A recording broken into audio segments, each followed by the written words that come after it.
गया बिहार राज्य का सबसे सिंबॉलिक शहर है। इसकी समुद्र तल से ऊंचाई 111 मीटर है। यहाँ पर मगधी, अंग्रेजी और हिंदी भाषाएं बोली जाती हैं। गया जिला इतिहास और संस्कृति के मामले में बिहार के दूसरे जिलों से काफ़ी ज़्यादा अलग है। बौद्ध धर्म का जन्मस्थान होने से लेकर हिंदू धर्म और जैन धर्म के साथ गहरा संबंध साझा करने तक गया ने न केवल बिहार की बल्कि पूरे भारत की धार्मिक और सांस्कृतिक पहचान को आकार देने में मदद की है। यह शहर भागलपुर से लगभग 230 किलोमीटर और पटना से 100 किलोमीटर दक्षिण में फाल्गु नदी के किनारे पर मौजूद है। भारत के महान महाकाव्य महाभारत और रामायण में उल्लेख मिलने से लेकर कई महान साम्राज्यों के उत्थान और पतन तक की कहानी को गया जिले ने देखा है।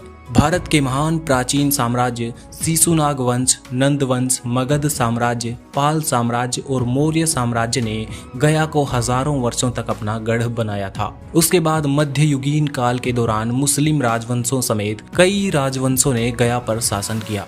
उसमें स्पष्ट रूप से मुगल सबसे प्रभावी थे। दोस्तों, गया के इतिहास के बारे में कोई भी चर्चा गौतम बुद्ध और भगवान महावीर के बारे में बात किए बिना अधूरी होगी।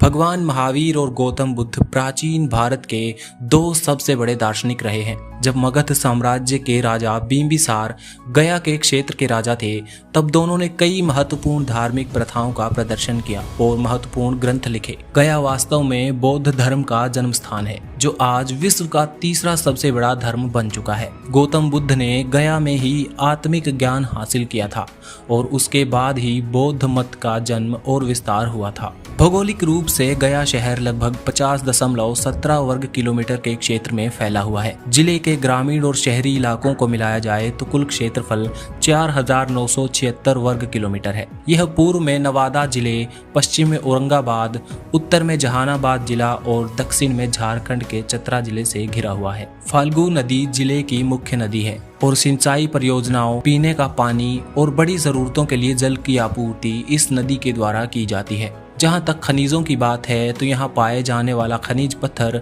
देश के विभिन्न हिस्सों में निर्माण कार्यों और सड़कों में उपयोग किया जाता है और गया जिले से निर्यात की जाने वाली वस्तुओं में सबसे महत्वपूर्ण आइटम है। गया की अर्थव्यवस्था पूरी तरह से कृषि पर आधारित है। आधी से अधिक आबादी का रोजगार और आजीविका अकेले खेती पर टिकी है, जबकि शेष आबादी अपनी आजीविका के लिए छोटी बड़ी इंडस्ट्रीज और सर्विस सेक्टर पर निर्भर है। लघु और मध्यम औद्योगिक क्षेत्र पूरी तरह से कृषि आधारित और कपड़ा उद्योगों पर टिका है।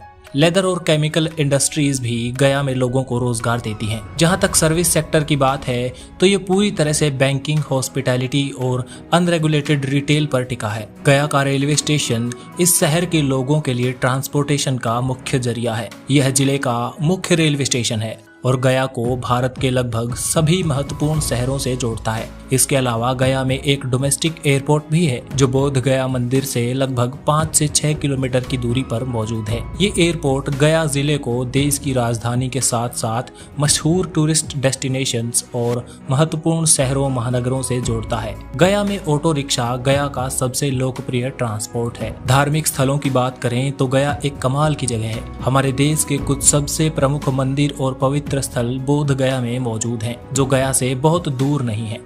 और उनमें से सबसे प्रमुख और पवित्र जगह महाबोधि मंदिर और बोधि वृक्ष है। बौद्ध धर्म का जन्म स्थान और वह स्थान जहां गौतम बुद्ध को आत्मज्ञान की अनुभूति हुई, बोध गया में ही मौजूद है। अब बात करते हैं गया में मौजूद कुछ टूरिस्ट डेस्टिनेशंस की। पहला है थाई मठ। थाई मठ भारत के सबसे खूबसूरत बौद्ध मठों में से एक है। इस मठ की सबसे खास बात यह है कि इसका निर्माण पूरी तरह से थाई आर्किटेक्चर पर बेस्ड है। अगला है विष्णुपद मंदिर। ये मंदिर बौद्धों के साथ साथ हिंदुओं के लिए बेहद पवित्र मंदिर माना जाता है। ऐसा कहा जाता है कि गौतम बुद्ध ने लगभग 6 वर्षों तक इस मंदिर में ध्यान किया था। गया एक ऐसा स्थान है जहां हजारों वर्षों से हिंदू धर्म और बौद्ध धर्म विकसित हुए हैं। दोस्तों, वीडियो अच्छा लगा हो तो लाइक करना मत भूलिएगा।